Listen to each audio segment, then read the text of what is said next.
በሰሙን ህማማት እንኳን ታስታውሳላችሁ ሰኞ ማክሰኞ ረቡዕ ሐሙስ ዓርብ እነዚህን ቀናት ህማማት ብላ የክርስቶስን መከራ በስግደት ትገልጣለች። ሰምተሽ አይተሽ ከሆነ የሆነ ሰው እዚህ ሶሻል ሚዲያ ላይ እስልምናን ተናገረ ተብሎ ተደበላልቆ ነበር ሚዲያው። ምሳ በልቶ ራት ሽቶ መቀባት እኮ አይደለም ሀብታምነት።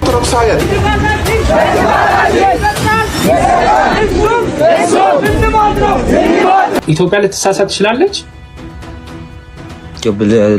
ለብቻ ኢንዲቪጁዋል ልትሳሳት ትችላለች። ወጋ በፍቅሯ ውስጥ ገባው ምን ላድርግ? ከነ ማዕተብሽ ከነ ነጠላሽ ወደ ኦርቶዶክስ። የኢትዮጵያ ቤተክርስቲያን ማንም ተነስቶ ሲያላግጥባት አፉን ሲያላቅቅባት የሚናገር ሰው የለም፣ ዝም ነው የሚለው። መልስ ለመመለስ ብድግ ስትል መግለጫው ይጎርፋል። አይተሽ ከሆነ የሆነ ሰው እዚህ ሶሻል ሚዲያ ላይ እስልምናን ተናገረ ተብሎ ተደበላልቆ ነበር ሚዲያው። አንድ ነገር ማወቅ ያለብሽ ዲን አልእስላም በቢሊየን የሚቆጠር ሰው ፎሎ የሚያደርገው በቢሊየን የሚቆጠር ሰው ረሱልን እንደ ደሙ የሚወድ ሰው አንድ ተራ ምንም እዚህ ግባ ማቲው ምሳውን በልቶ ቁርሱን በልቶ ምሳውን የማይደግም ሰው ይሄን እስልምና ስለሰደበ ይሄ ሰውዬ ሲናገር እንደሰማችሁት መንሱር የሚባለው ሀቢባ ቤት ተራ በሚል ለኔ እንደሆነ መረጃዎች ደርሰውኛል። የተናገረው ተራ ማለት ለስድብ ከተጠቀመው ተራ ሰው እዚህ ግባ ማይባል የሚለውን አንድ በአንድ በመረጃ ነብዩ ላይ አፕላይ አድርገን እናሳየዋለን። ተራና የተናቀ የተዋረደ ቆሻሻ ማን ነው የሚለውን በመረጃ ላሳያችሁ። በአንድ ወቅት ነብዩ ወደ ሆነ ቦታ ይሄዳል። በዛ ቦታ ላይ ሲሄድ አንዲት ሴት ጡት የምታጠባ እስከ ሞግዚቷ ያገኛል። ያቺ ጡት የምታጠባ ልጅ ያላት ሴትን ወደ ቤቷ ሲገባ ያያታል። ከዛ እንደዚህ ይላል When the prophet entered upon her, he said to her, Give me yourself in marriage as a gift. ወደ እሷ ይገባና ምን ይላታል? ራስሽን በጋብቻ ለኔ ስጭኝ ይላታል። እንግዲህ ልብ በሉ፣ ጡት የምታጠባ ልጅ ያላት ሞግዚት የያዘች ነች። ሄደው ምን ይላታል? በጋብቻ ራስሽን ለኔ ስጭኝ ይላታል። እንግዲህ ባል ቢኖራት ነው ጡት የምታጠባ ከሆነች። She said, Can a princess give herself in marriage to an ordinary man? ምን ብላ መለሰችለት? እሷም ንግስት ለተራ ወንድ ራሷን አሳልፋ ትሰጣለችን ብላ መለሰችለት ማለት ነው። which means አንተ ተራ ወራዳ ስትሆን እኔ ንግስቷን እንዴት ነው አግቢኝ የምትለኝ ብላ ምላሽ ሰጠችው ማለት ነው።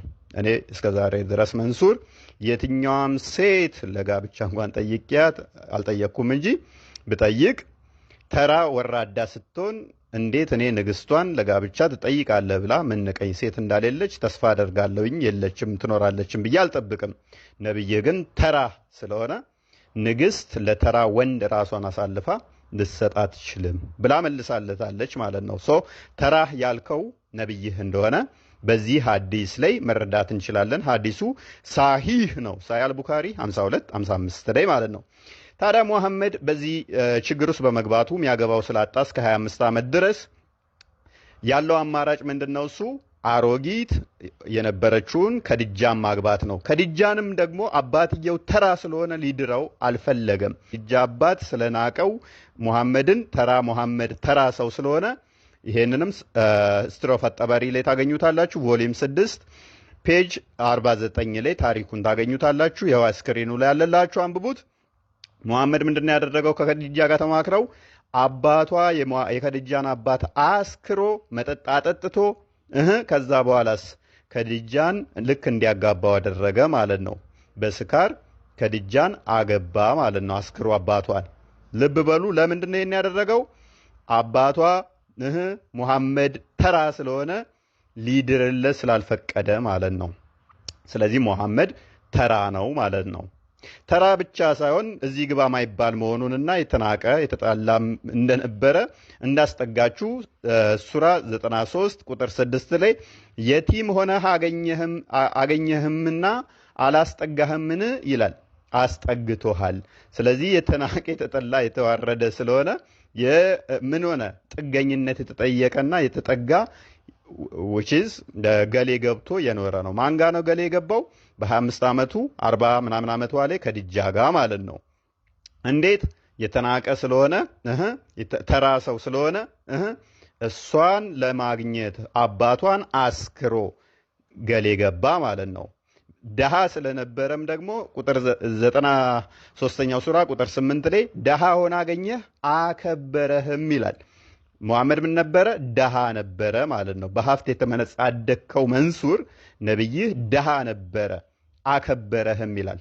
እንዴት ነው ሙሐመድ የከበረው ሲባል ደግሞ ተፍሲር ኢብን አባስ ምን ይላል? ተንዊር አልሚቅባስ ሚን ተፍሲር ኢብን አባስ እንደዚህ ይላል። And he also said, did he not find thee, O Muhammad, destitute, poor, and enrich thee with the wealth of Khadija? በማን የከበረው ይላል? በከዲጃ ገንዘብ ነው የከበረው ይላል። ስለዚህ የሙሐመድ ሀብቱ ማን ነው? የከዲጃ። ስለዚህ በዘመንኛ ቋንቋ ስኳሬ የሚባለው ማለት ነው። እሷን አለዕድሜው በወጣትነቱ አሮጊቷን ከዲጃን በማግባት ከብሯል ማለት ነው። በቀን አንዴ እንኳን ማይበላ አለ ሙሐመድ። በቀን አንድ ጊዜ የሚበላው በማን ነበረ? ሹገር ማሚ የነበረችውን ከዲጃን እሷ ነበረች በቀን አንዴ ምግብ የምትሰጠው። ማስረጃ ሳያል ቡካሪ ሐዲስ 3 ላይ እንደዚህ ይላል። ሙሉ እናንተ አንብቡት። he used to take with him the journey food for the stay and then come back to his wife Khadija to take his food likewise again till suddenly the truth descended upon him while he was in the cave of Hera. በኬቭ ኦፍ ሄራ ውስጥ በነበረበት ሰዓት ላይ ምግቡን ይዞ ይሄድ ነበረ። ከዛ ምግቡን ከበላ በኋላ ምን ያደርጋል? እንደገና ተመልሶ መጥቶ ወደ ሚስቱ ጋር ከሚስቱ ምግብ ይዞ ይሄድ ነበር ይላል። ስለዚህ ሹገር ማሚ የነበረችው ከዲጃ ምግቡን በቀን አንዴ እየቋጠረች ትሰጠው ነበረ ማለት ነው። እኔ እግዚአብሔር የተመሰገነ ይሁን ብቸገርም በቀን አንዴ እንኳን ባልበላም ጥሬ ግሬ በራሴ ነው እንጂ እንደ ሙሐመድ አሮጊቷን አግብቼ በዛ የሚቋጥርልኝ ስላልነበረ ነው።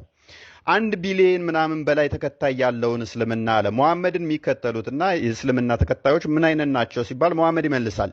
ሳያል ቡካሪ 1913 ላይ the prophet said ነብዩ እንደዚህ አለ we are an illiterate nation እኛ መሐይም ህዝቦች ነን አለ። ስለዚህ ተከታዮቹም እሱም ምንድናቸው ማለት ነው? መሐይማን። 1 ቢሊዮን መሐይማን ቢኖሩ ታዲያ ምን ትርጉም አለው? 1 ቢሊዮን ተውና ትሪሊየን ብትሆኑ ምንድነው እሱ ታዲያ ለውጡ? ስለዚህ ወንድማችን መንሱር የነብይን ሱና እንደምትከተል ከአንዳንድ ቪዲዮዎች ላይ ለማየት ሞክሬያለሁ። አንተም ሹገር ለማጫወት which is ከእድሜ እንደዛ ነገር ለገንዘብ ብለህ እንደዛ ነገር ውስጥ ልምምድ ውስጥ እንዳለ አውቃለሁኝ። ማለት መረጃዎች ስለደረሱኝ ዛት ማች ፋር ሜድ አልፈለኩም። ቪዲዮዎችን አምጥቼ ማሳየት አስፈላጊ ስላልሆነ ማለት ይሄን ቪዲዮ የሚመለከቱት ክርስቲያኖች ስላሉ ለሙስሊሞች ግን ሱና ነው። ሙሐመድ ያደረገውን ሱና ነው የተገበርከው። እኔ ግን እንደዛ ማድረግ ስለማልችል ነው በቀን አንዴ ባልበላም እንኳን ገንዘብ ለማግኘት ብዬ ገንዘብ ያላት ሴት እንደ ነብይ ተጠግቼ እንደ መሽገር ደሟን ልጠጣ እንደዛ ነገር ላደርግ ስለማልችል ነው።